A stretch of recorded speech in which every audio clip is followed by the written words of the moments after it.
নমস্কার বন্ধুরা, মালতী কিচেনে তোমাদের সবাইকে স্বাগত। আজ নিয়ে এসেছি বোয়াল। তো দুর্দান্ত স্বাদের এই বোয়ালটি খুব টেস্টি বড় একটা বোয়াল। তো প্রথমে দেখো, বোয়াল মাছটাকে আমি নিয়ে নিয়েছি, একদম বাড়ির থেকে রাখা হয়েছে,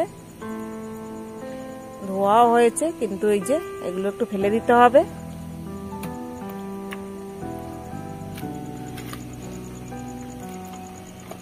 এই সময় বোয়াল মাছটা ওঠে, মনে হয় বোয়াল মাছটা পেট ঠান্ডা করে,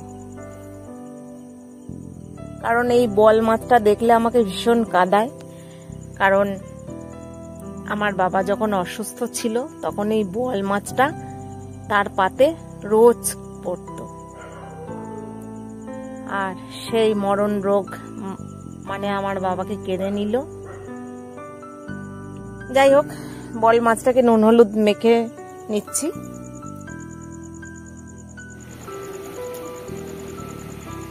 এবার দেখো, এখানে আদা, পেঁয়াজ, রসুন, লঙ্কা আর কয়েকটা গরম মশলা একসঙ্গে দিয়ে মশলাটাকে পেস্ট বানিয়ে নেব।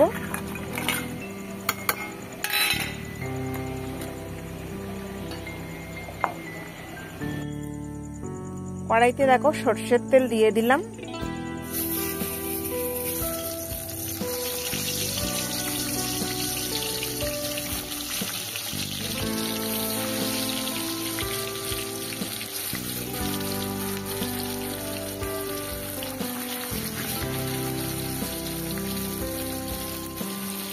এক এক করে মাছগুলো দিয়ে দিচ্ছি তেলের ওপরে।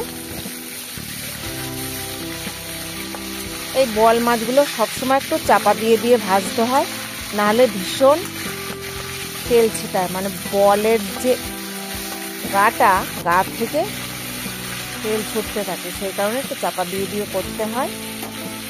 এই চামড়াটা ভীষণ তৈলাক্ত।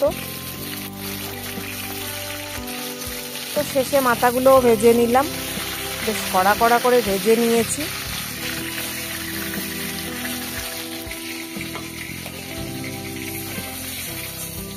সমস্ত মাছগুলো ভাজা হয়ে গেছে, এবার নামিয়ে নিলাম।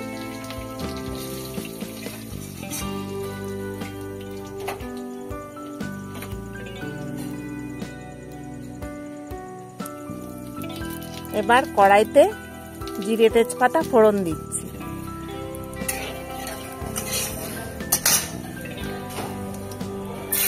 যে মশলাটা বানিয়েছিলাম ওটা তেলের ওপরে দিয়ে দিলাম।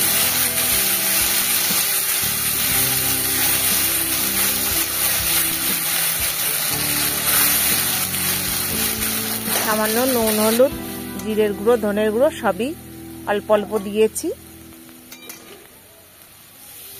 কারণ ভীষণ গরম পড়েছে, আর এই গরমে খুব বেশি একটা রিচ করব না, কিন্তু হালকা পাতলার মধ্যেই করব। একটা টমেটো দিয়ে দিলাম।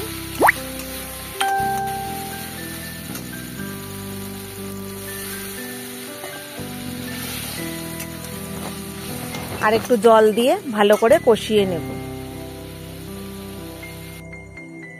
কিছুটা আমি আলু ভেজে তুলে রেখেছিলাম, আলুটা আমি দিয়ে দিলাম মশলার ভেতরে। মশলা কষানোর সঙ্গে সঙ্গে আমার আলুটাও সেদ্ধ হয়ে যাবে।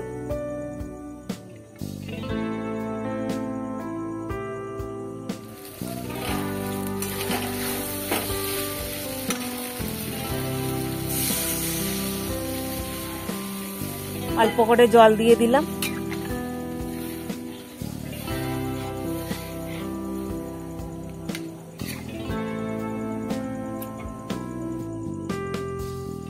ঝোলটা ফুটতে শুরু করে দিয়েছে।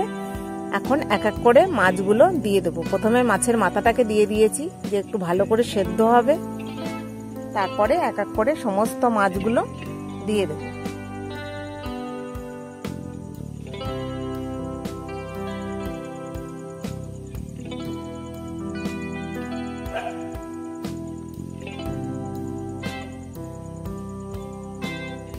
দেখো, তোমাদের দেখানো হয়নি, আমি কিছুটা ধনেপাতা দিয়ে দিয়েছি। ধনেপাতাটা দিয়ে দিলে বেশ ভালো লাগবে খেতে। আর খুব বেশি যে ঝোলটা রিচ করেছি তা না, হালকা পাতলার মধ্যে আছে। তো এখন তো বাজারে বোয়াল অ্যাভেলেবেল উঠছে, তো তোমরা এনে এইভাবে একবার বানিয়ে খেতে পারো, হালকা পাতলা গরমের মধ্যে ভীষণ ভালো লাগবে। ভিডিওটা ভালো লাগলে লাইক, কমেন্ট, শেয়ার, সাবস্ক্রাইব করে দিও। দেখা হবে পরের ভিডিওতে। ভালো থাকো, সুস্থ থাকো, ধন্যবাদ।